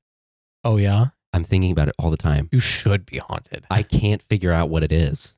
Like all I do is just think about it. I'm like, so there's, obviously life before death. Okay, whatever. Yeah, whatever. But there's the protect those that can't protect themselves. Protect those that I hate. Which after Dawnshard, we know that can actually be a little specific. It can be, it doesn't have to be like as specific as that. I mean, because like Tef's was people that he hates referring to himself. Right. So. But I really don't know what it is. What's that fourth ideal? Oh my! You should be haunted by it. My running one has been I will let others protect me. That's the big one. Gotcha. Anyway, that seems rough. Like the fact that he can't say it and still like is kind of all she can do is just like comfort him there. And she's like, maybe it's time for somebody else to save you. That's why I think it's that. Yeah. But I don't think it's that. It is rough though, because I mean, every moment until then, first book he said the second oaths at the end when he needed to. Second book he said the third ideal when he needed to, when people needed most, and then this book he just couldn't. He couldn't do it. Couldn't do it. It was rough. It is rough, but there's like another scene where Shallan kind of carries everyone on her back through Shadesmar. She kind of does. If it wasn't for Shallan, I mean, it makes sense. Yeah, she's had the most interaction with it besides Azure. But still, Athena. They are kind of fucking useless without her. A bit. In Shadesmar. There's also a scene where like Adolin learns the name of his sword. Yes. Myalarn. Maya for short. And she kind of defends him at one point too. Yes. Like she attacks a fuse that was about to kill him, which is really cool. Yeah. Oh, yeah. That scene in Shadesmar is just good. It's just good. People are, Kaladin's losing his mind. Everybody's just trying to survive. But if you want to get closer to the end of the topics here, we can return to the physical realm and talk about Dalinar's final flashback. Damn. It's Holy insane. Holy shit. I thought it was going to be a cool... Okay, so one... There was a name said when he's going to meet the Night Watcher. Okay. And I don't remember what his name was, but it sounded familiar. Who was it? I don't remember the name. What was the character, though? It was somebody that was like... That escorted him to... Belt? Yeah. Yeah, he's from Mistborn. Oh my god. He's the House Venture spy in Mistborn. Shit. Yeah, bro's a fucking world hopper. Everybody's showing up in this one. Took his wife, took his family, and hopped over to Rashar. We're going here. Yeah. I'm done with this metal crap. We're going to Rashar. I'm done with this metal crap. I'm done with this metal shit. We're going. Oh, damn it. Crabs. Big crabs. Oh, what do we do? Swords that sever your soul. Take me back to the metal, and the cow ghosts. The cow ghosts. Yeah, and that scene was really cool because I like it was just rough. It's nice and eerie. Yeah. Cullen loves a good eerie scene. Remembering like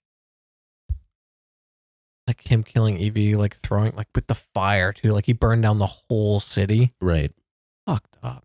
But it wasn't just the Night Watcher that showed up, but Cultivation, I believe. Holy shit! The first appearance. She's actual appearance of Cultivation. Correct. Crazy. Yes. Night Watcher's like about to be like, oh yeah, I'm gonna give you a fucked up little a good one. And the Night Watcher's like, hold on. Or Cultivation's like, hold on, let's I got my own plans for him. Let's give him a nice curse. Which is interesting that she's like, I have my own plans for Mm-hmm. him. You know, like, So, I'm going to give him this specifically. because we haven't really talked about Odium, but Odium's in this book quite a bit. Not a god native to this planet, correct? Or shard native to this planet? I mean, they're all of these shards, honor, cultivation, and odium are on this planet. But he's not native to it, I don't think. I mean, I wouldn't say none of them are native. Like, no shards are native to any of the planets they're on. Okay, but he wasn't here originally like honor and cultivation. Correct. He was not here. He came originally. with the invasion. Yes. He came with the Voidbringers. Correct. That's what I'm Who are saying. revealed to be humans in this book, by Correct. the way. Yeah. The humans were the Voidbringers. It wasn't the Parshendi. And the Parshendi, the singers, the singers. lived here originally with honor and cultivation. Oops. And then at some point, it switched and they joined odium and humans joined honor. Right? Why did that switch happen? I don't fucking know. Why did that switch happen? I don't know. Couldn't tell you. There's still so much that we don't know. But crazy twist. It honestly. is a crazy You're twist. like, holy fuck. Yeah, that does kind of make sense. Like, I could see that being a big reason the fucking Knights Radiant just completely They gave disbanded. because there's the one vision where it's just like why are they just dropping their swords and walking especially away? when you consider especially the Windrunners, who are all about Protection. oaths and protecting the weak, right? And so when their entire idea of fighting for the people who live here gets undermined by, oh, well, they were here first. It's like, oh shit, we're the invaders. Yeah. Like, we are the aggressors here. Yeah. You know, so. Yeah. And that kind of fucked. Yeah. Well, and that kind of explains why the Skybreakers are still kind of around. Yeah. Because Zeth is training with the Skybreakers in this book, which I thought that was really cool. The Skybreakers have been around. They were the only order not to abandon their oaths. Yeah. And they've been secretly Just trying to prevent the desolations for centuries and centuries. Which was just a silly little fail on Nail's part. Yeah, kind of. I know. I just love a classic. I want to stop this so bad that I make it happen. Yep. Yeah. Like, it's a classic that, all right. Oh, oops.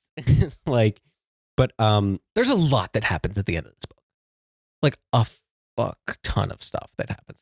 Okay, well, we won't go in depth on Zeth's Skybreaker training. Let's just say cool. Cool. Zeth plays paintball was really fun. Anyway, yeah, it's a cool scene. all the Zeth Skybreaker stuff in this book, I really do enjoy. Yeah, I like Zeth.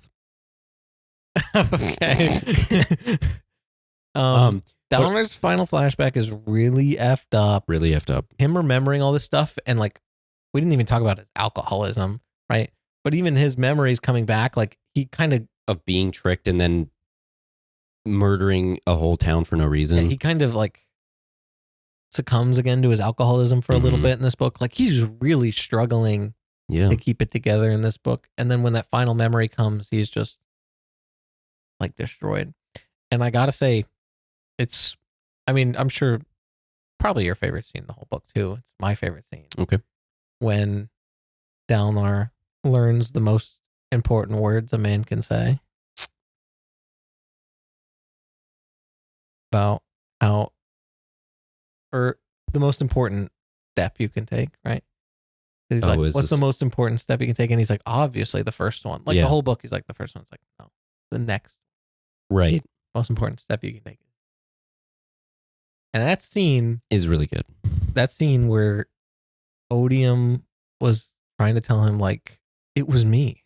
Like, I made you do all of those evil things. Like, just give up, bro. Just give in. Like, I made you do all of it. Just give in. Like, I don't want to work for it anymore. And that scene where Dalinar is like crying, like, and he's like, no, you cannot have my pain. Yeah. Like, that line, just reading that line, that made me tear up. Right. Like, you cannot have my pain. I think I haven't teared up on any of the stuff because I think the lines are just really powerful. Not in a sad way for me. It wasn't sad for me. It was just, it was more beautiful to me. You know, like, you cannot have my pain. Like, this thing that's so horrible, this thing that's caused me so much anguish, like, I won't give it to you because it's still part of me. Yeah. And if I give it to you, you know, in more way than one, You're winning. like you will, You win. own a part of me. Yeah. Right. So it's like, and that's Odium's goal, right? If Dalinar admits that Odium made him do those things, then he's giving up control of his body to Odium. Yeah. Right. Because then, like the, like Odium would have taken control of Dalinar if he had admitted that, right? Yeah. Because it's revealed Odium's like, you're going to be my champion. I'm going to use you, Dalinar. Like, but Dalinar's like, that moment to me is just so beautiful. Yeah. So then we get everybody's back from Shadesmar, and after how are they back from Shadesmar? Because Dalinar opens up a fucking perpendicularity. Yes, and after sneaking into a lot of the visions and talking about Dalinar's butt, Lift slides her way in. Lift shows up as well. Which is so cool that Dalinar opened up Honor's perpendicularity. Like he like slams his fist in the when light. Did Oathbringer come out? When did Oathbringer come out? Yeah. 2016. So Brandon did the end game first, bro. He did. He really did it on your left first. Game. Yeah, he did. He slams his fist and everyone like, because Adolin, Shallan, and Kaladin all pop out of Shadesmar. Yeah. Because he's connecting all three realms. Yeah. Right? So everyone's Stormlight fucking refills too. Right. Crazy ass power to just be able to refill people's Stormlight. So ridiculous. Like a storm. Ridiculous. Right? Insane power. Yeah. That's broken. I mean, that makes sense why there's only 3 bondsmiths at a time. That's a bondsmith for you, right? Like, it makes sense why only 3 can exist. Yeah. If there was a army of them. Yeah. Like, no, that never ends. But yeah, that's a bondsmith for you. Yeah. That's just what they can do. They're that But OP. so I thought it was cool because he was able to almost see everybody that's radiant.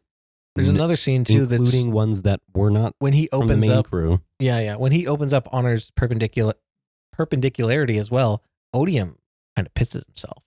Yeah. Odium's like, "What? We killed you. We killed you. Mm-hmm. Like, how are you alive? How are you here? We killed you." Mm-hmm. A lot of people speculate on the we aspect of "we killed you." Oh, like just a little hint. We can talk more about it at the end of the next book, but a lot of people like to speculate on that because it's a moment of Odium showing some fear, right? So some honesty, like we killed you. What does that we imply? The shard plus the shard holder, right? Is that the we, or is it cultivation? Him and someone else? Who knows? You Mm. know, it's a bit of speculation. Oh my god. Oh my god. Yeah, and Risen had a little bit of an interlude that was also going on the side. Yeah, she did. Cheery's like stealing some Stormlight. Yeah. So that was cute. But yeah, this was kind of an end game. Lift shows up. We get a nice good end game. The most back-asswards combo you never think of him, but then Brandon just does it. And it's like, yeah, duh. Why wouldn't you do that? Death and Lift. Oh yeah. Actually like tearing through people. Perfect like combo. Well, also the people they're fighting against being Amaram's 10,000 troops from Sadeas's army. From Sadeas's army, taken control of by Odium. Yes, and Amaram slowly turning into Crystal Man. And they all have like red eyes. Yeah, what did you think of the Amaram stuff? Like, because he swallows like that gem, right? That stone, and then starts just turning into real fucked up. That was great. Really cool. Yeah, I thought it was really cool. And I just love him getting his nice... I just love a good villain getting his just desserts. Mm-hmm. That fight with Kaladin at the end too. Yeah. And Kaladin has that little speech where he's like, 10 spears go to war and like 1 remains. Like, did the war forge the spear that was left? And it's like, no, all the war did was identify the spear that would not break. Yeah. Good line. Good line, Kaladin. Fuck. Ugh. They're just good lines. That goes hard. It just goes so hard. That goes hard. And then Kaladin starts to get a little fucked up by Amaram. But then the god himself, the big man himself, with a shard bow. A shard bow. Barehanded.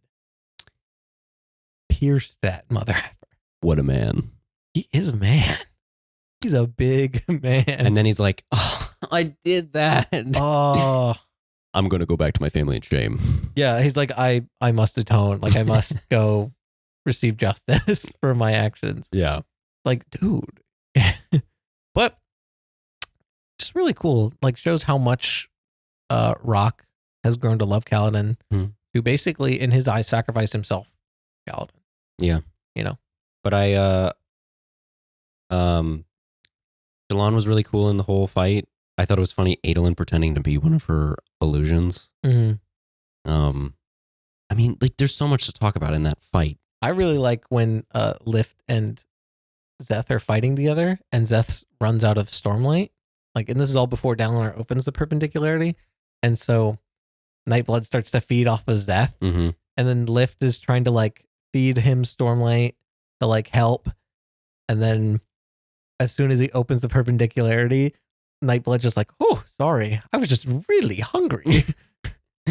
He's like, boom, he got his fill. Like, he can eat as much as he wants now. That was stupid. But like, just that scene in my head, like everything's so dire. Like, literally everyone is about to die. Like 1 second away from death, right before he slams.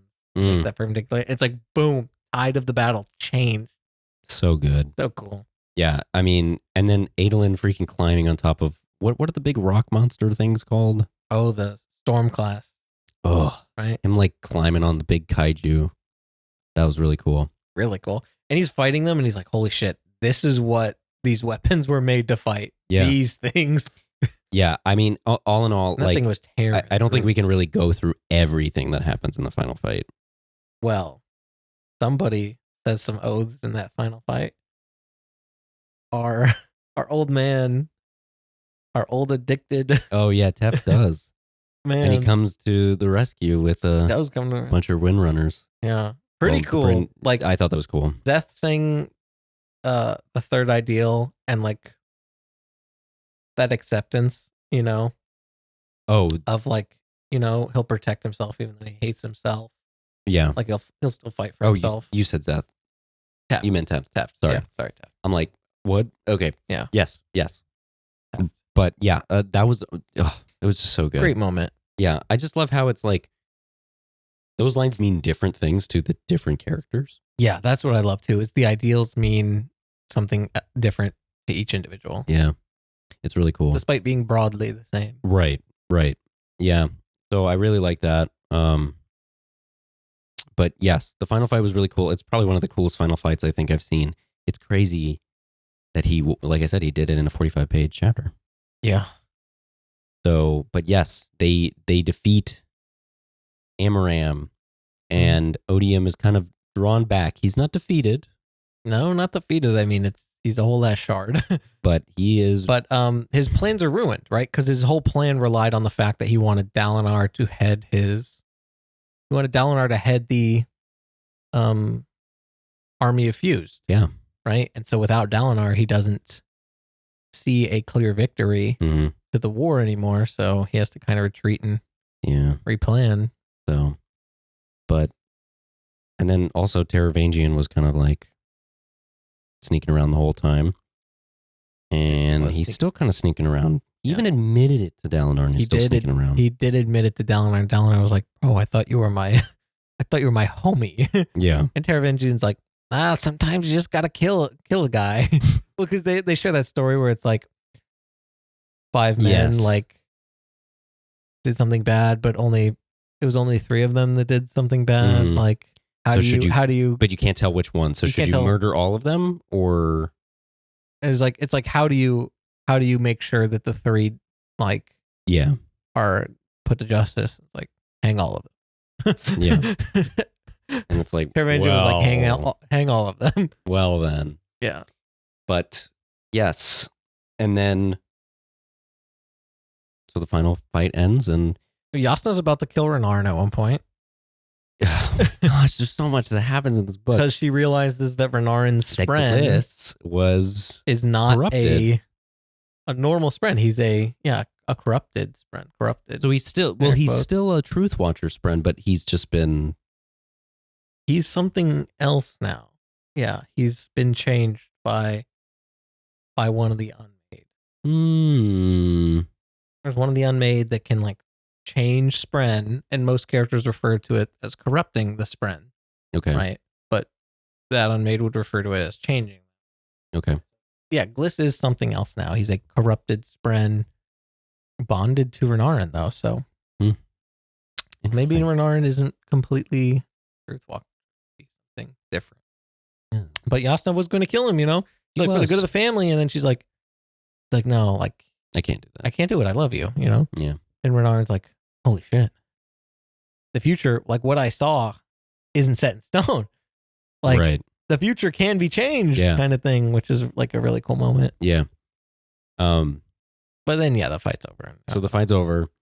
And then, so the ending, we kind of get a little bit of a Shallan Adolin wedding. Yeah, a little wedding. And her Very brothers cute. show up. Yeah, her brothers do show up. Yes. Oh, he's such a nice guy, He's such a nice guy. What are you hiding? Besides your chicken. Your his colorful chicken. His chicken that can fly. His chicken that can fly. Yeah. Never seen a flying chicken before. So Shallan and Adolin get married. It isn't really shown off as much as the Navani Dalinar one. No, not really, but it's still cute. Yeah, it's cute. Really cute. Nice. And then what else we got? What? Not as much stuff at the end as at the end. Oh, not exactly. Words. Yeah. Well, we have a new Dalinar writes his book. Oathbringer. That's a big part of the ending. Boom. Is that he writes his book. He does, and it's a big thing because he learns to read. He learns to read and he writes a book. Mm-hmm. What's one of the first things we learned about Roshar as a world? Men don't read. Yeah. Right. Women read and write. So Dalinar kind of just completely contradicts everything. Their society. Yeah. Kind of flips it on its head. Yeah. And yeah. It's cool. And then we have a new leader. Yeah. Yasna. Yasna's the queen. Queen. Pretty cool. Queen. Definitely love you, Elakar, but definitely gonna be a better queen than yours. Yeah. Yeah. They're really turning heads because, the heretic is the queen and the guy who's destroying gender norms is. All right. You can talk about the epilogue now. You've waited long enough. You can talk about it now. He used breaths on the little thing. I know. I'm freaking out, also, bro. What was he tossing around when he was walking through the city? He was tossing around metal, wasn't he? A coin. Tossing around a coin. What are you doing, bro? What are you doing? Tossing around a coin, He's making a little straw guy. Walking around. Yeah, just walking around. And he met a little someone at the very end, too. He met a little one that he found in the city. Oh, he was following around a little Spren. Oh, yeah, in the city. Right. And he says, life before death, little one. Oh, that's right. He did say that. So what the fuck is he doing? Bro's starting a little radiant bond. No, I know. He's got his own little. Is this just now clicking for you? Yeah, a little bit. A little bit. Well, that's good. He's assembling the infinity stones of everything. He really is. He's going for the Bro has the Lerasium. Bro has the bond. Bro has the Tress Elantrian powers now. Yeah. Bro has the breaths. So what? Bro said he had breaths. Okay, so here's the big thing. What order would he be from? I mean, I know. Oh, you do? Yeah, I know what order he is. Oh, so I'll find in a rhythm probably. Yeah, maybe. Well, I'm excited then. Is it a hint to anything? Is it a hint? To anything about him? Yeah, I'd say so. So should I guess? Guess. Take guess. I'm assuming he's either a light weaver or a Dustbringer. Okay. That's one I thought. Gotcha. Yeah. All right. Yeah. Okay. So we talked a lot about Oathbringer. I guess we have to talk about Dawnshard. I think the biggest thing that we need to talk about Dawnshard is that Lopen was funny as shit. Lopen is really funny. Risen is really cool. I love Risen. But we need to talk about the Sleepless and we need to talk about that fucking painting because, oh my God, I've been freaking out about that painting. Talk about the painting. Tell me, get all your thoughts out. I'm freaking out, bro. Tell me. Because it was 1, and then it made 4, and then it made... I'm literally reading this and I'm like, okay, so it's going to split into 16. Oh, it's split into 16. Yeah. Oh, there it is. Yep. That's They're like, yeah, it's split into 4, and I'm like, And then what else? And then they split into 4.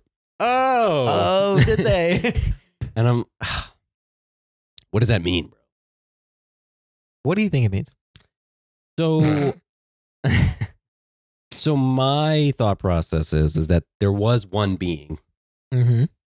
That said being was murdered by a group of people. Mm. And each of those people had to take a piece of that being. Mm. And then they made the planets, which is why their shards are all there. Stuff like that. Interesting.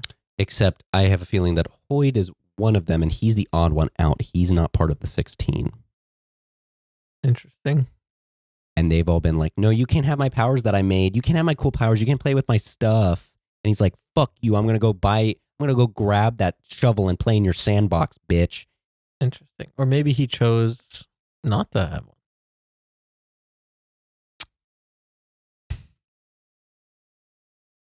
I don't know.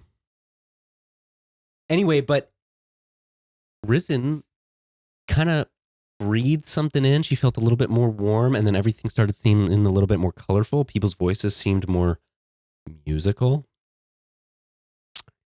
So, is there some breaths into that painting? I don't know.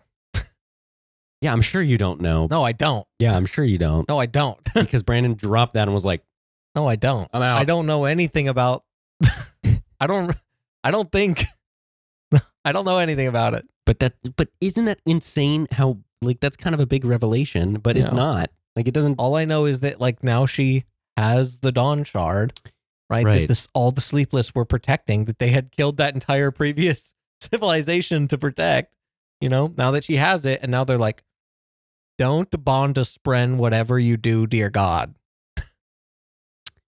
And she's like, yeah, I already accepted I wasn't going to bond this friend. What does that mean? The Sleepless are creepy as fuck. I kind of know what that means. Oh no. I kind of know what that means when they tell her not to bond this friend. Oh no.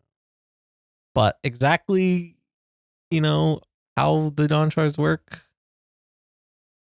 I don't really. The Sleepless are creepy as fuck. They are creepy as fuck. Fuck you, Brandon, for saying they originated from spiders. Freak you, if you guys bro. didn't know, Luke has a insane fear of spiders. And I think it's just Why funny. couldn't they just stay crabs and just only be crabs? Why did they have to be spiders first?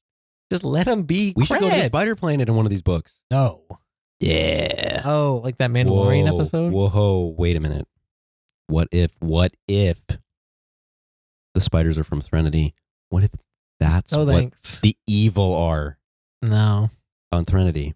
I don't think so. And we hit the check mark on the podcast. We mentioned Hoyd multiple times, and I said Threnody one time. Yeah, you had to say Threnody. Had to say Threnody.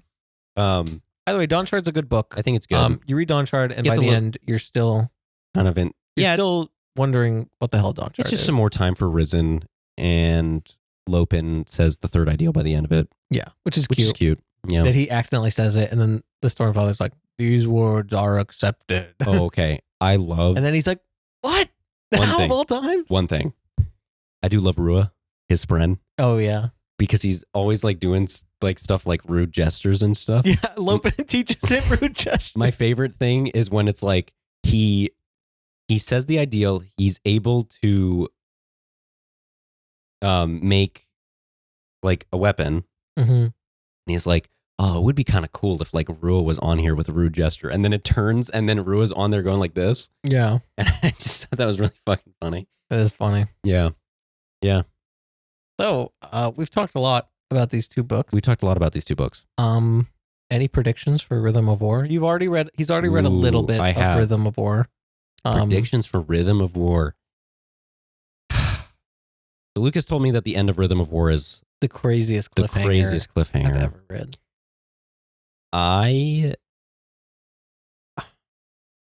I'm just gonna let you know now. You have no idea what it's. I'm sure I don't know what it is because it's like.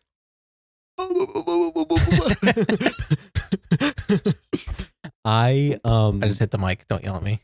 Are you kidding me right now? Uh-oh. No, it's fine. Uh-oh. That doesn't matter. Hopefully the podcast listeners didn't just throw their headphones off and shit. Predictions for Rhythm of War. Ah, man. Kaladin's sad. Shallan doesn't know who she is. Oh my God. Have you read this book? I honestly don't know. Well, that ending. I mean, what you just said legitimately summarizes the entire book. I'm sure it is.